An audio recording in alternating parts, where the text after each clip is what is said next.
Yeah, what's good, people? Time for me to address the elephant in the room, the subject that everybody's talking about, which is Alexandra Blackerzette. So, Blackerzette is the talk of the town right now because there's been so much talk of him going over to Spain to Atletico Madrid. There's been so much talk of him being a commodity. Arsenal don't have a lot of commodities. They don't have players that they can sell that will generate the cash needed. And let's be fair, this current market right now, players' values have plummeted. They've dropped because teams around the world, teams around Europe, don't have that much money to spend. So we're going to see a lot of swap deals. We're going to see a lot of tight finance situations made. In terms of Lacazette, I know a lot of people, I've been hearing a lot of people talking about, yeah, he scored against this person. He scored 3 goals in the last 4 games, most of them coming off the bench. But let's talk about that bench. The reason why he was on the bench is because for months he wasn't delivering. This isn't someone whose form just dropped off. For months. In fact, since he came back from that long-term injury when the season started, his form never recovered. And that led to him being dropped.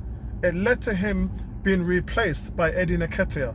And since Eddie Nketiah has been in there, all he's done is looked dangerous and played well off the ball, played well within a defensive system, and looked much more of a dynamic player getting on the end of things. Now, it's easy to say Lacazette coming off the bench after 70 minutes looks fresh, and then I believe half of the goals that he scored was where we were just, the game was done, the game was finished, especially Newcastle.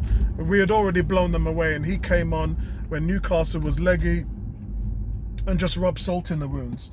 He did play well against Bournemouth, I give him that. But what I'm trying to say is the damage was done months and months and months before the latter part of the season, yeah?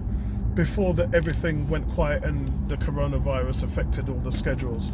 Everything, the damage was already done there. People were asking for change. And to be fair, the change wasn't made quickly enough. The only reason is that because Arteta had a look at Nketiah in January and decided not to send him back on loan. That's the only reason why we had that option to change what was going on up front, because he didn't really want to change what was going on outside of Martinelli not getting that space on the left-hand side. They gave it to Aubameyang because obviously of the injuries at left back. So there's a lot of movement that I had to do in regards to Saka. But guys, this comes down to Lacazette, and this comes down to accountability. Remember all the videos I made, guys, where we talked about Lacazette has scored 12 in his last 13 goals at home. So that's how bad his away record was. He literally couldn't do nothing away from home. And when you're a player like him, who's got average defensive skills, and you're known for hitting 30-40 goals a season when he was in France, it just didn't look like he was that kind of player anymore. And we took long to pull the trigger to pull him out of the game and replace him with Nketiah. So all of these things are the reasons why we're saying, look, are we going to let him go? He's a commodity. Can we get some money for him? We have to understand that that is the trend right now, that we're in this to win. And in order for Arsenal to win, Arteta has to make some changes. And we have options up front. We don't have options in the midfield. We have options in defence. Yeah, there's a lot of defensive players in the mix. Chambers coming back. William Saliba's now back in training with us. We've got Pablo Mari, who's looking like he's going to sign a contract, and David Luiz, who's been fantastic this season, and obviously Holding hasn't got back to form yet. We've got options in the back four, but we don't have options in the midfield. I hear us being linked with all these players, and I'm thinking to myself, hold on, why are we after defenders? Why are we after wingers? We've got them in abundance. What we need is an idea to replace if Torreira's going. Ozil looks like he's in the last year of his contract. He might be going this summer.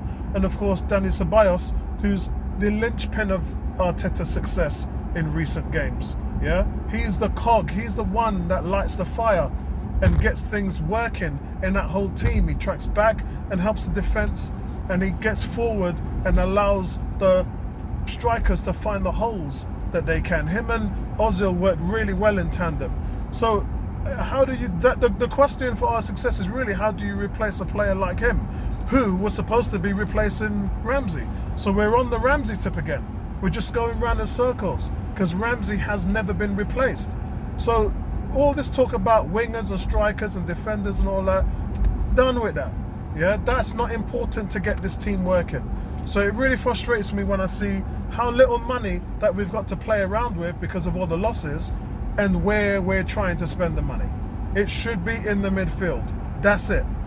And if Partey comes over, then great. I'll take him all day long. I know there's rumours that he's in advanced talks with Arsenal, but my sources ain't saying anything.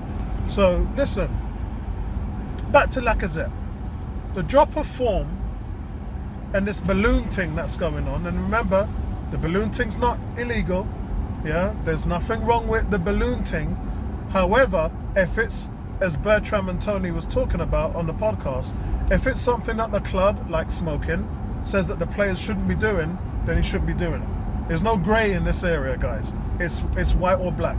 Yeah, if it's something that the club is saying he shouldn't be doing, and by all accounts, we know that they were told off for doing this, the French players, 18 months ago. So why would you go back and do something when everyone else was chastised by it a few years ago under Emery? So look, do we get rid of Lacazette? Is that something that I would pull the trigger on? Not now. I think when I looked at him in training, he looks cut. He's obviously been working out, he's been getting in shape, and he's been getting himself back to full fitness again. And this is something what I've been alluding to is when he came back from his injury, he just wasn't the same player. Yeah, he banged a couple of goals in, but that was because your position had gone. You had to work twice as hard because Eddie Nketiah took your spot. And Eddie Nketiah, by the way, didn't look like someone who was willing to drop that spot. He was putting in solid performances. On my player ratings, when I look back at him, he was playing solid. Not the type of situation where you would drop somebody who wants to keep that spot. So here we are with Lacazette.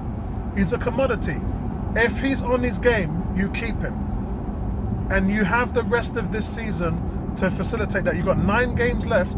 You've got plenty of time to have a look at him and see if he's the type of player that he was when we first was interested in him and spent 60 million in getting him here.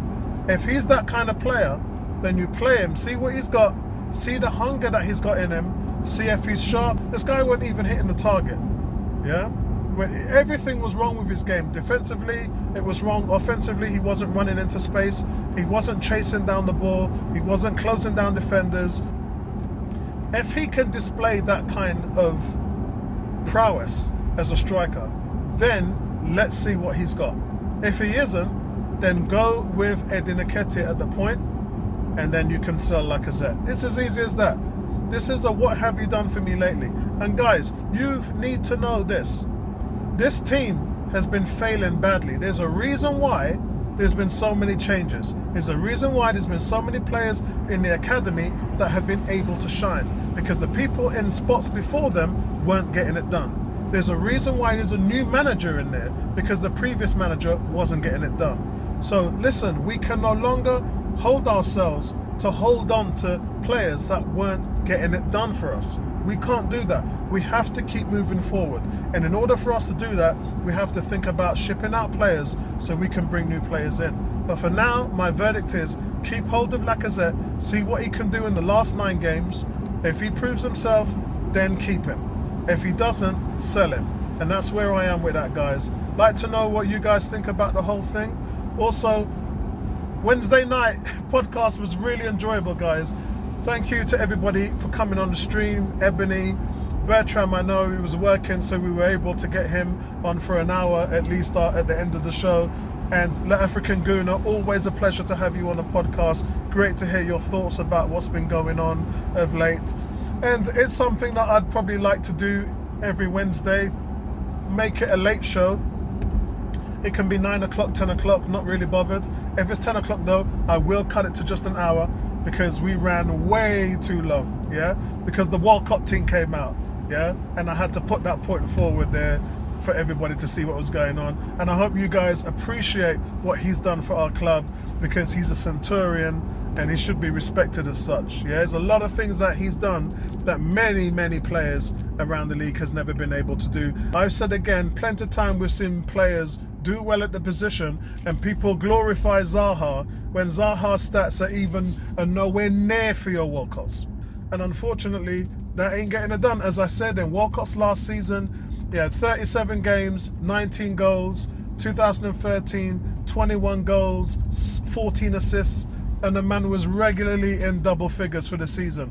That is something that Zaha, and people talking about 80 million for Zaha and all of this. What is Zaha doing this season? You tell me that. I'm not saying he's a bad player. I didn't say that. I'm talking about statistics. And it's the same reason why you lot are talking about the Oxlade-Chamberlain. Yeah, he's got fancy footwork. Yeah, he can run past a man and go past. But what else was he doing on the pitch? Man weren't creating no assists, and he weren't scoring any goals. And guys, you have to put this into context. Probably the reason why we went for Pepe instead of Zaha is because Pepe gets things done. Pepe is the most penalised player in the penalty area to cause penalties in Europe. He had 23 goals and 11 assists in his last season in France. What has Zaha done?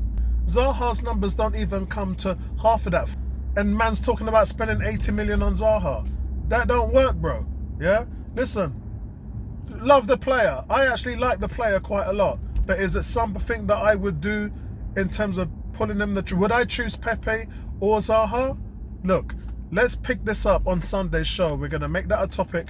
We're going to choose our first starting 11 for the first game of the recurring season.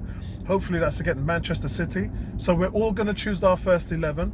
And then I might delay the top 5 midfielders of all time. I don't know. I'll see whether we got time to do that this weekend. But listen, I appreciate you guys for following the channel. Like and subscribe as always. And we'll pick this up on Sunday. Peace out, man. Right back at you. Nice one.